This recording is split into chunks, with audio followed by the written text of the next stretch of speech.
নমস্কার। বলতে চাই আঙিনায় আপনাকে স্বাগতম। আশা করি আপনি ভালো আছেন। আমি বলতে চাই তাই বলছি, আপনিও তেমন চাইলেই শুনবেন। গতকাল বলতে চাইয়ের ডাবল সেঞ্চুরি হলো। আজকে 201তম এই পর্বটিকে বিশেষ পর্ব হিসেবে আপনাদের সাথে উদযাপন করতে চাইছি। 201তম পর্বে আমি আমার পেশাগত জীবনের যে আত্মোপলব্ধি সেটা আপনাদের সাথে ভাগ করে নিতে চাইছি। একটা প্রশ্নের উত্তর আজকের আলোচনায় খুঁজব। প্রশ্নটি হলো, একজন শিক্ষকের প্রকৃত সম্মান কোথায়? জীবনে অর্থাৎ এই শিক্ষকতা পেশায় প্রবেশের পূর্বে আমি একদিনও ভাবিনি যে এই পেশায় আমি আসব। হঠাৎ করে একদিন আমি প্রবেশ করলাম এই পেশায়, তারপর আর বের হতে পারলাম না। ছাত্রছাত্রীদের এক অদৃশ্য বন্ধনে আটকে গেলাম, ওরা আমাকে আটকে দিল। তারপর বিভিন্ন চড়াই উৎরাই পার করলাম। প্রথমে আমি একজন শিক্ষকের অনুরোধে একদিনের প্রক্সি নিতে ঢুকলাম একটা স্কুলে। তারপর একদিন থেকে সেটা 7 দিন হলো। তারপর আমি শিফট ইনচার্জ হিসেবে দায়িত্ব পালন করলাম। তারপর ভাইস প্রিন্সিপাল, অ্যাক্টিং প্রিন্সিপাল, সবশেষে প্রিন্সিপাল। এভাবে এ পথে 21 বছর পার করলাম। বহু ছাত্রছাত্রীদের সঙ্গে আমার আত্মিক সম্পর্ক তৈরি হয়েছে, বহু ছাত্রছাত্রী, এবং তাদের সুখ দুঃখের ভাগিদারও হয়েছি, অনেক সময় অংশীজনও হয়েছি। কিন্তু আমি আমার পুরো পেশা জীবনে সব সময় এই প্রশ্নটার উত্তর খোঁজার চেষ্টা করেছি, একজন শিক্ষকের প্রকৃত সম্মান কোথায়? একটা সময়ে আমি নিশ্চিতভাবে উপলব্ধি করেছি যে একজন শিক্ষকের প্রকৃত সম্মান কোনো বস্তুগত বা জাগতিক প্রাপ্তির মধ্যে সীমাবদ্ধ নয়, এর গভীরতা অনেক বেশি। প্রথমত, একজন শিক্ষকের সবচেয়ে বড় সম্মান লুকিয়ে থাকে তার ছাত্রছাত্রীর সাফল্যের মধ্যে। যখন কোনো ছাত্র বা ছাত্রী তার শিক্ষকের দেওয়া জ্ঞান, নৈতিকতা কাজে লাগিয়ে জীবনে সফল হয়, একজন ভালো মানুষ হিসেবে সমাজে পরিচিতি পায়, তখন সেই সাফল্যের আলো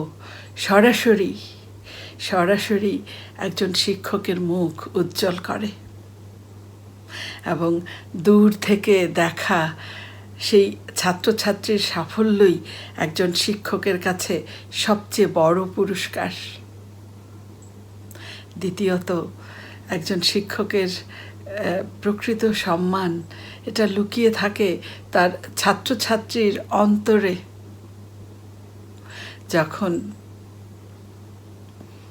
যখন একজন ছাত্রছাত্রী তার ক্লাসের সেই কঠোর শাসন এবং স্নেহভরা যে উপদেশের স্মৃতি এটা বহন করে চলে একজন ছাত্রছাত্রী সারা জীবন ধরে, কিংবা বহু বছর পর যখন একজন ছাত্র বা ছাত্রী তার সেই পুরনো শিক্ষকের কথা মনে করে শ্রদ্ধায় মাথা নত করে, কিংবা বলে, স্বীকার করে যে সেই শিক্ষকের, ওই স্যারের এই কথাটা সেদিন না শুনলে আজকে আমি আমার যেখানে আমি এসেছি এই জায়গাটায় আসতে পারতাম না। যখন এভাবে স্বীকার করে, এই অনুভূতিটাই একজন শিক্ষকের জন্য শ্রেষ্ঠ সম্মান। আমি আমার নিজের অভিজ্ঞতা থেকে বলতে পারি, আমি আমার জীবনের যত শ্রদ্ধেয় আমার শিক্ষাগুরু আছেন, আমি আমার জীবনে বহুবার ওনাদের কথা শ্রদ্ধা ভরে স্মরণ করি। এই যে এই সম্মান, এটা এটা কোনো পদকের চেয়ে কম নয়, বরং পদকের চেয়েও অনেক বড়। তৃতীয়ত, একজন শিক্ষকের সম্মান লুকিয়ে থাকে জাতি গঠনে তার নীরব অবদানের মধ্যে। আমি মনে করি, আমি বিশ্বাস করি যে শিক্ষকরাই হচ্ছেন একটি দেশের সত্যিকারের বা আসল স্থপতি।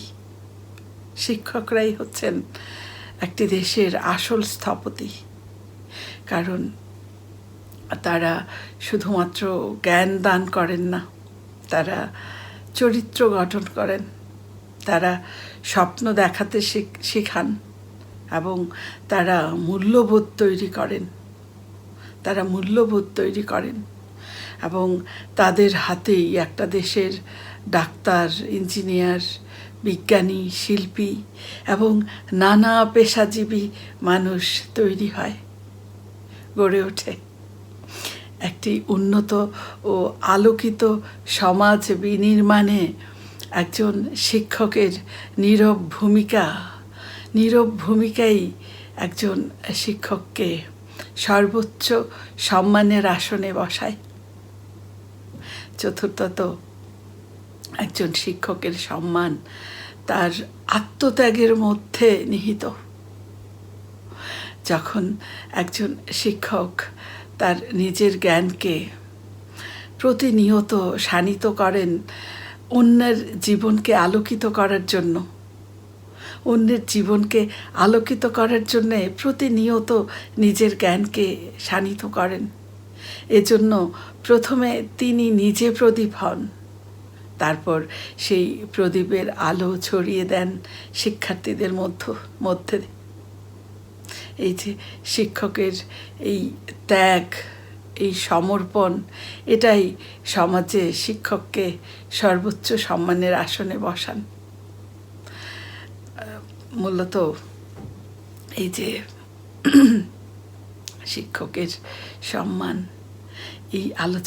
আজকের এই আলোচনাটি আমি একটি গল্পের স্মৃতিচারণ করে শেষ করতে চাই। সম্ভবত তখন সপ্তম শ্রেণীতে পড়ি। তখন আমাদের পাঠ্যসূচিতে সৈয়দ মোস্তফা আলীর একটি গল্প ছিল, পণ্ডিত মশাই নামে। সেই গল্পটি এখনও মনে আছে এবং মনে করি।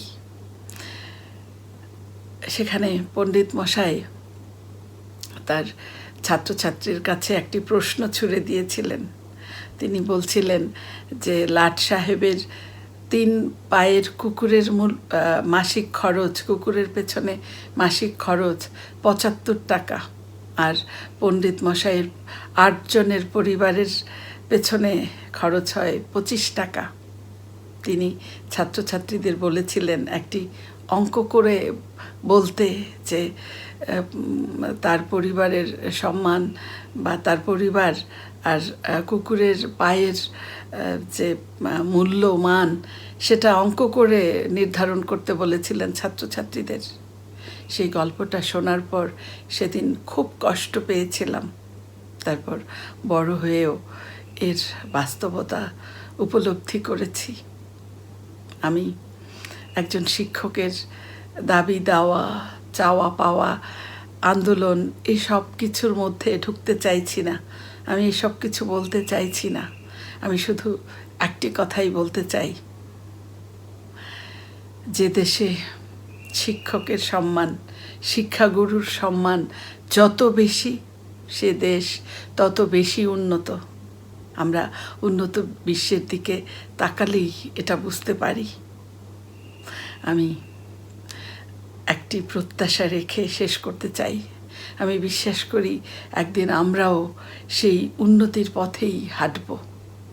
আমি আমার সকল শিক্ষাগুরুর চরণে বিনম্র শ্রদ্ধা এবং আমার সকল ছাত্রছাত্রী ও আপনাদের জন্য সীমাহীন শুভকামনা রেখে আজকে এখানেই শেষ করছি। আপনারা আপনাদের মূল্যবান মতামত কমেন্টে লিখে জানাবেন।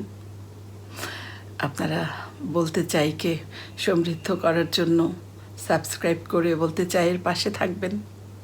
আবারও কথা হবে নতুন কোনো অনুভব নিয়ে অন্য কোনো দিন। ততক্ষণ আপনারা সবাই খুব ভালো থাকুন, সুস্থ থাকুন। শুভরাত্রি।